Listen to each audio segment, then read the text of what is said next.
Derrière les médecines dites alternatives se cachent parfois des pratiques dangereuses. Alors jeûne pour guérir du cancer, du repos pour lutter contre le VIH. On retombe à plusieurs reprises sur le même nom, Irène Grosjean, accusée aussi de promouvoir les agressions sexuelles sur les enfants.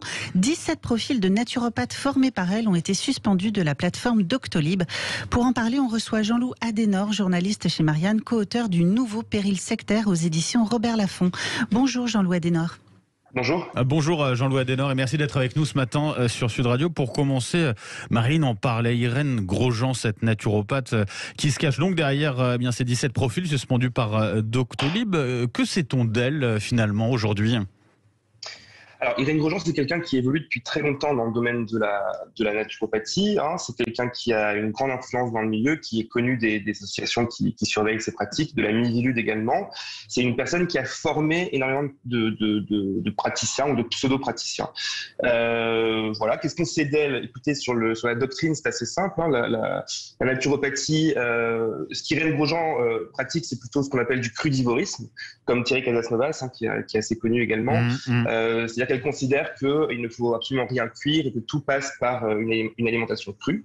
C'est un discours qui est assez spirituel, qui est parfois empreint d'un côté assez réactionnaire. Et puis il y a un vrai complotisme anti-science, anti-médecine, où la médecine effectivement est accusée de rendre les gens malades. Mais complètement rejetée d'une certaine manière. Vraiment, c'est pas seulement proposer des solutions en plus. Là, c'est vraiment proposer d'autres solutions et refuser tout traitement d'une certaine manière et tout médicament. Alors, la décision de Doctolib de suspendre ces 17 profils, elle fait suite à la polémique liée à une vidéo épinglée par un collectif sur les réseaux sociaux, vidéo dans laquelle Irène Grosjean recommande de frotter le sexe d'un enfant pour le soigner en cas de fièvre.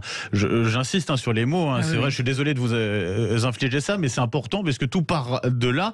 Ça paraît tout de même incroyable de retrouver cette naturopathe à travers les personnes qu'elle a formées sur Doctolib. J'imagine que ça vous a surpris, ça, Jean-Loup Adenor. Alors, bien sûr, ça m'a beaucoup surpris, mais la réalité, c'est que Doctolib, en fait, ce qui s'est passé est intéressant parce qu'il y a eu 2 temps. Il y a d'abord eu la première réponse de Doctolib qui disait que, voilà, le monde évolue, de nouvelles pratiques émergent et Doctolib donne de la place à ces pratiques-là. Il faut se rendre compte quand même du type de réponse que c'est, parce que dire que le monde évolue quand ces pratiques-là, les pratiques d'Irène Grosjean, vous l'avez dit, sur frictionner le sexe d'un enfant, mais il y a d'autres propos quand même. Il y a des choses sur le sida, il y a des choses sur les femmes battues, il y a des choses qui sont quand même extrêmement graves dans ce que dit Irène Grosjean. C'est intéressant de voir Doctolib qui le justifie en disant que le monde évolue. Qu'est-ce qui s'est passé ensuite ? Ils ont juste compris, en fait, ils ont compris ce qu'ils avaient sur leur plateforme. C'est-à-dire qu'on peut se demander si l'entreprise le savait, si elle savait exactement ce qu'était naturopathie, si elle savait si elle était au fait des dérives que ce domaine peut engendrer. C'est assez inquiétant quand on sait que la réponse finale de Doctolib est de dire aux internautes, vous, allez-y, signalez. Alors, c'est pas aux internautes de signaler, bien sûr qu'on peut le faire, mais c'est pas aux internautes de signaler, c'est d'abord à Doctolib de surveiller ce qu'elle propose sur sa propre plateforme en termes de soins et en termes de sécurité pour les personnes qui passent par Après, Doctolib, faut pas l'oublier, c'est une entreprise aussi commerciale, pour le coup, qui n'a pas une logique sanitaire à proprement parler. Mais vous le dites, quand on prononce le mot Doctolib, je pense que tout le monde comprend ce qu'est Doctolib. C'est bien la question. Je veux dire, s'ils veulent, il y a des sites, je ne dirai pas leur nom ici pour pas leur faire de publicité, mais il y a d'autres sites qui recensent les médecines dites complémentaires ou alternatives et qui présentent des problèmes elles aussi. Et d'ailleurs, ça a été épinglé il y a pas longtemps par un ami lanceur d'alerte et par des journalistes. Mais quand on va sur Doctolib, on s'attend à trouver de la santé quand même. Je pense que c'est dans le nom. D'autant qu'ils ont eu un rôle central, il faut le rappeler, ils ont un rôle central dans la campagne de vaccination du gouvernement, ce qui tend aussi à institutionnaliser aussi cette plateforme. Bien sûr, et je précise que beaucoup de personnes qui gravitent dans le milieu de la naturopathie ou du bien-être sont des personnes qui sont de façon très virulente opposées à la vaccination, avec des arguments qui ne sont pas des arguments scientifiques.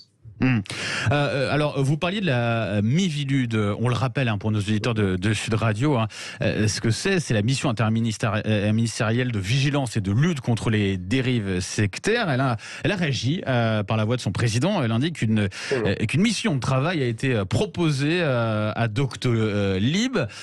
Vous attendez quelque chose justement de cette réunion de travail, Jean-Loup Adenor ? Alors, on verra ce qui se passe entre. Je veux pas préjuger du travail qui sera fait avec Doctolib. En tout cas, ce qui est certain, c'est que la Miviludes est au courant de la question que pose le domaine du bien-être et de la santé dans le domaine des dérives thérapeutiques ou sectaires, puisque l'année dernière déjà, quand ils remettaient leur rapport annuel sur le risque de dérives sectaires et de dérives thérapeutiques en France, le bien-être y occupait une très très grande partie. Alors, je crois que c'était à l'époque 38% des signalements qui étaient adressés à la Miviludes qui concernaient le domaine du bien-être. Donc, c'est pas un problème nouveau. Peut-être que le fait que Doctolib soit ciblé par ces critiques est un problème qui leur est apparu de façon un peu brutale là quand la polémique a vu jour. Mais en tout cas, la question du travail des pouvoirs publics de façon générale et de la Miviludes de façon particulière sur la question des dérives thérapeutiques et sectaires, c'est quelque chose qui est connu depuis un certain temps quand même. C'est quelque chose sur lequel on peut pouvoir avancer.